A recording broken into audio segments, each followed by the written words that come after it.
Hello. How did I come to learn from Muthukannammal amma? So, over the many years that I have been learning with several hereditary gurus, some of you may know that I had reached out to women artists, elderly women artists, tucked away in small villages around different parts of Tamil Nadu. So, in one of those many searches, a good friend of mine with whom I share archaeological interests, both of us, we were exploring some aspects of Pudukkottai history, and him and I, we just heard of her and we decided that we'll go and meet her.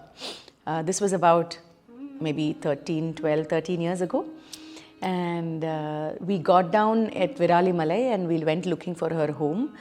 She was not at all this famous back then, but of course people in the village knew of her, so they directed me to her house. Very nondescript, sweet person. In the next 15 minutes that we began speaking, she held my hand and she said, "I would love to teach you everything that I know." So even without me asking her, she inducted me as her student. That was how generous she was with me. And from that day since, I've had the good fortune of interacting with her, learning from her, bringing her over to my class. Just so much rich interactions. Muthukannammal amma. I have tons of experiences with her. She calls me her daughter. Her and I, we share such a bond over the years. We've seen some great times together, including her recent acknowledgement of her presence and contributions through the Padmashri Award. But we've also seen some tough times where people have used her, people have exploited her, even from the modern world of dance and research. So we held on to each other in those times because for us, as a student-teacher relationship, what went beyond the learning was the fact that here was a guru who was untouched by the modernities of the world, lives in the village, is rather simple, generous, but her generosity should not be exploited. And it was important for me to help preserve, through her innocence, also the fact that she is a repository of knowledge. You see, in terms of learning experience, to learn from a hereditary guru or to learn from someone whose performative career or practice career has had a long pause or a long fragmentation in her case, means that at her age and at the position in which she was when I met her, a lot of her active memories of performance repertoire was only partial.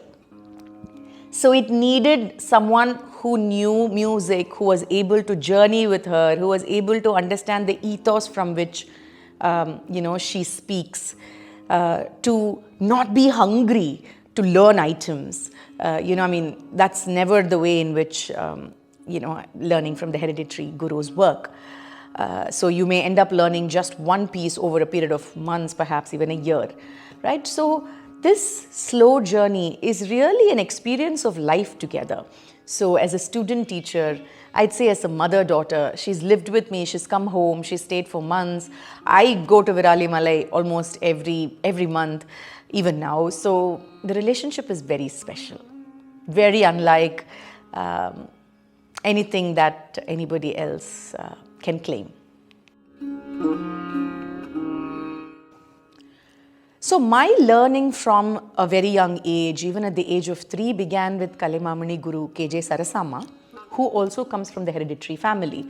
So in that sense, to learn from gurus who are not from the modern realm, so to speak, although Sarsamma lived all her life in the city, their methods of teaching, all of that, I started imbibing from a very young age. So in that sense, I think I've learned Sadir from, I would say, the beginning. Therefore, learning with somebody like the Tiruvallaputtur, Kalyani granddaughters, or later on with Muthukannammal, or with the many other gurus from the hereditary community, the Nattavanars including, was lot less difficult for someone like me, because in our method of learning, there is a lot of musicality, there is a lot of exchange. The way in which the pieces are taught is very ingenious, it's very intuitive. There is a tremendous amount of participation of the student. So we are not taught a choreography. We are inducted into the creation of that piece. And if it is a piece that has been handed down, even then there is a tremendous amount of participation musically, adavu wise, in every way. And the abhinaya portion is almost always self-improvised. So the guru really sort of initiates you and guides you along. So in that sense, learning from any hereditary guru, and especially Muthukannammal Amma, for me was much the same experience, but I would say that it's extremely different from, say, learning from a modern guru who teaches us choreographies, or, where you sit down, write, record, whatever else that the digital world demands.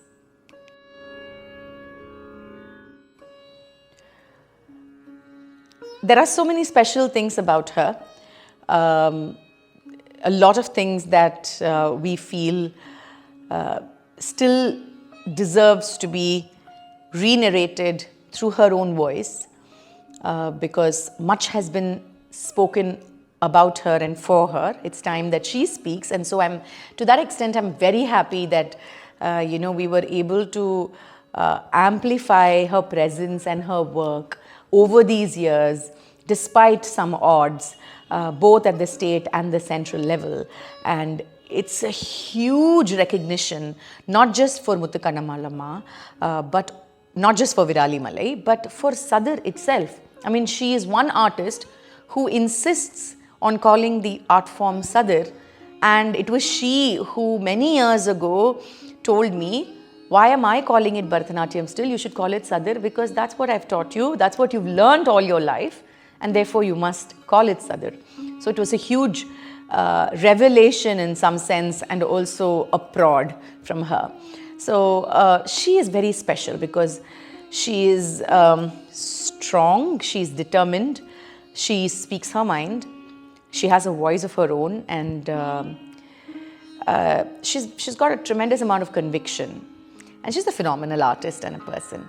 So I think the best gift that we can give ourselves as artists is to acknowledge the presence of an artist par excellence amidst us, from a tradition that has laid the path for us.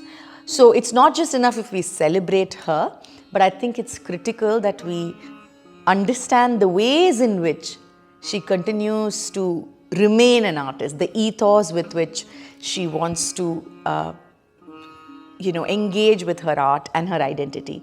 I think there is a lesson for every artist. So I think that would be the greatest takeaway from her life for anybody, especially young people. But in terms of my relationship with her, it's a lifelong bond, and I'm extremely blessed. And I think my gurus from everywhere, each one of them have been so unique, and Muthukannammal Amma is like a gem on top of the crown. So I'm extremely blessed.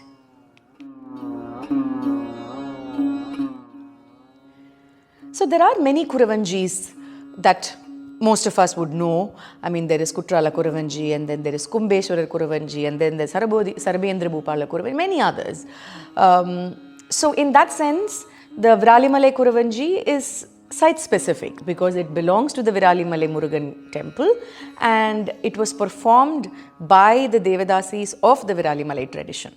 So it's special in that sense. But what makes it I think, more special than all other Kuravanjis as on today is that the women who performed, or the woman who was part of the original Sadir Melam, which performed the Viralimalai Kuravanji as a ritual performance at the Viralimalai temple during the annual festival, she is still with us. So we get first-hand information both from her, and before her father was there, her brother is there. So I've had the opportunity to talk to the brother, talk to her sister, all of whom were part of this annual offering. So this ritualistic tradition of the Kuravanji, particularly of Viralimalai, becomes that much more important as a documentation for us, because we learn it first-hand from someone who has performed it at the temple as part of that ritual. Abhinaya and bhava, I mean, whether it's abhinaya, bhava or nritta, there's something very unique about every hereditary tradition. Not all of them are the same. So there's something extremely unique about each one of them. To that extent, Muthukannammal ammas, or the Viralimalai tradition is very special for the fact that it has a tremendous colonial presence in the way at least in the way she remembers, because by her time there was a huge influx of colonial presence both at the temple and the village and the district, Pudukkottai itself. So that is one specialty. So whether it's the salam or the salute, and then not just the gestures but repertoire that goes with it. I mean, what she is able to, or what she shares in the in the public domain this time, or thus far, is only a fragment. We've learned and we've sort of jogged her memory to look back at some of the more rare compositions which bring out the flavor of what Viralimalai is.